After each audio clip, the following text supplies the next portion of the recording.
ওকে। তার থুতনির ওপর বড় কাটার দাগের জন্য তাকে প্রথমে দেখে আকৃষ্ট হয়েছিলাম। নিশ্চয়ই কোনো আঘাতের ফলে এইরকম কাটা দাগ সৃষ্টি হয়েছে, এবং আমি ভেবে অবাক হয়ে যাই যে এত বড় কাটা দাগ কী করে হলো তার মুখে। তরোয়ালে নাকি শেলের আঘাতে। ওরকমই একটা গোলগাল হাসি মুখ মাঝখানে দাগটা মোটেই মানানসই নয়। তার চেহারা বেশ ছোটোখাটো, কোনো দেখানদারি নেই।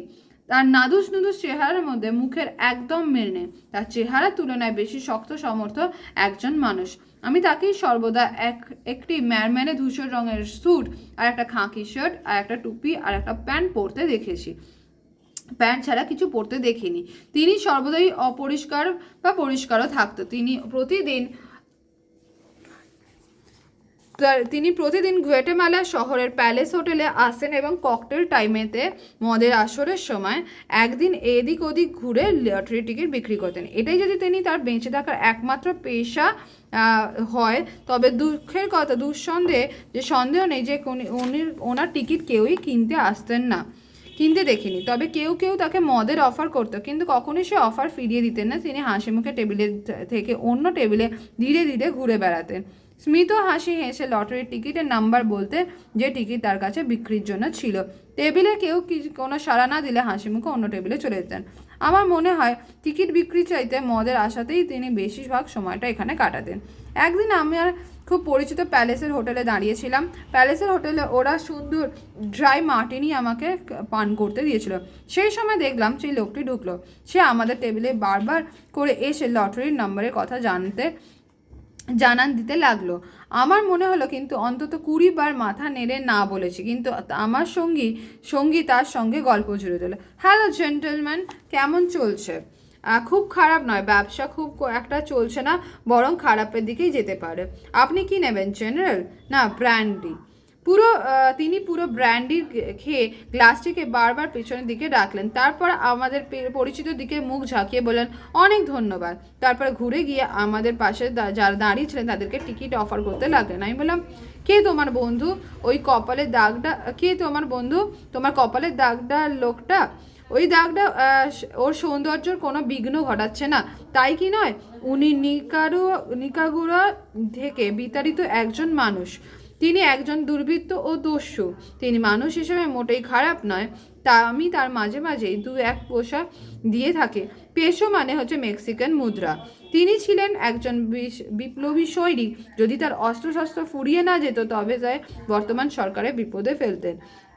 হয়তো তিনি সরকারের উৎখাত করে নিজেই বর্তমানে মন্ত্রী হতে পারতেন।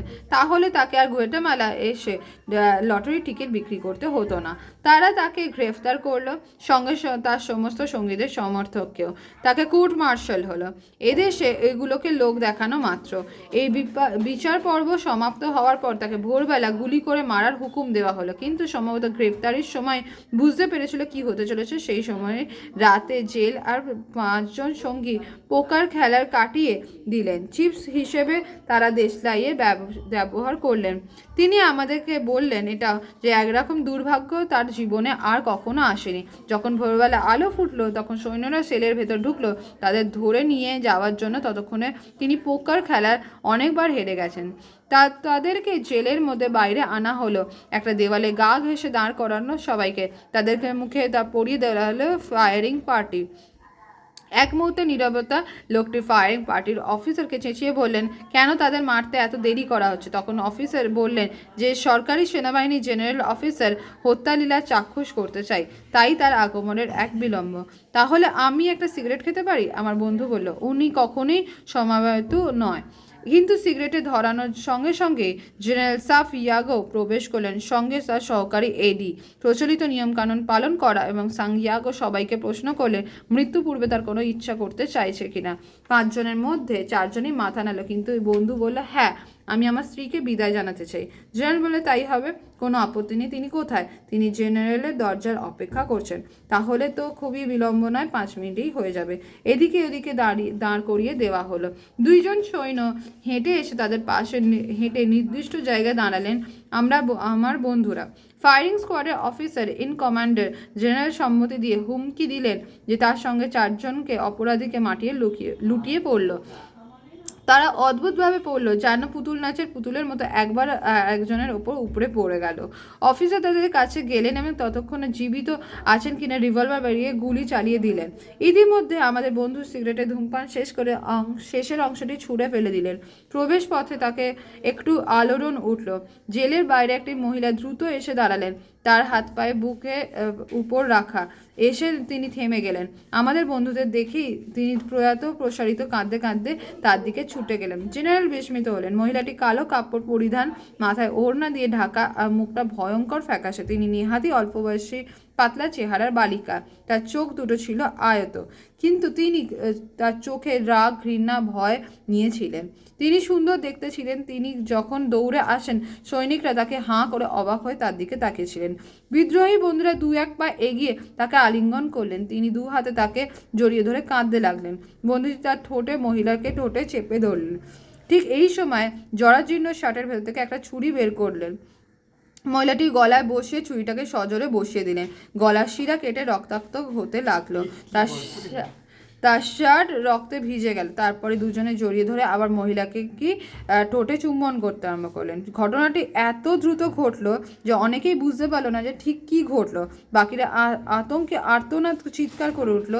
তাকে এগিয়ে আসে, তাকে টেনে ধরে দিলেন। হাত তাকে ধরে মহিলাকে টেনে আনলেন। এডিসি না ধরলে তা লুটিয়ে পড়তেন। তিনি অচৈতন্য হয়ে গেলেন এবং মহিলাটি মাটিতে পড়ে গিয়ে চরম হতাশায় মুখে তাকিয়ে রইলেন। বিদ্রোহী বন্ধুটি জানতে চাইলেন তিনি ঘাড়ে আঘাত করেছেন কেন, সেই জন্য রক্তপাত বন্ধ করা অসম্ভব। এডিসি হতাশ হয়ে বললেন তিনি আর জীবিত নেই। বিদ্রোহী হাতে মুড়ে দিয়ে দাঁড়িয়ে রইলেন। জেনারেল প্রশ্ন করলে, আপনি এই কাজটা করলেন কেন? আমি তাকে ভালোবাসতাম। উপস্থিত সকলের সব মুখে দীর্ঘশ্বাস শোনা গেল। সবাই ঘাতকের দিকে তাকিয়ে রইলেন। জেনারেল তার মুখে কয়েক পলক নিঃশব্দে তাকিয়ে দেখলেন। এটা নিঃসন্দেহে মহৎ অনুভূতি। এনার হত্যা করতে পারি না। আমার গাড়ি নিয়ে এবার বর্ডারের কাছে রেখে আসো। মহাশয়, আপনার বীরত্বের প্রতি আমার শ্রদ্ধা মাত্র, জেনারেল জানালেন। উপস্থিত জনতার মধ্যে কলহল তোলা গেল। এডিসি বিদ্রোহের হাতে ধরে বললেন, চলুন। বিদ্রোহী দুই সৈনিকের মাঝে হেঁটে চলে গেলেন। আমরা দুই বন্ধু গল্পটি বলে থামলেন। আমি চুপচাপ শুনলাম। সে ছিল একজন গুয়াটামালার অধিবাসী। স্প্যানিশ গল্পটি বলছে না, আমি তা মনে মনে অনুবাদ করে নিচ্ছিলাম। আড়ম্বর ভাষার কোনো প্রতিবাদ করলাম না। তার যেন মনে হচ্ছিল গল্পটা সত্যি। কিন্তু তার কপালে দাগটা কিসের, আমি জিজ্ঞেস করলাম। ওটা বোতলের ছিপি খোলার সময় মদের বোতল খুলতে গিয়ে একদম দাগ হয়েছে। আমি ওটাকে একদম পছন্দ করি না, আমি বললাম।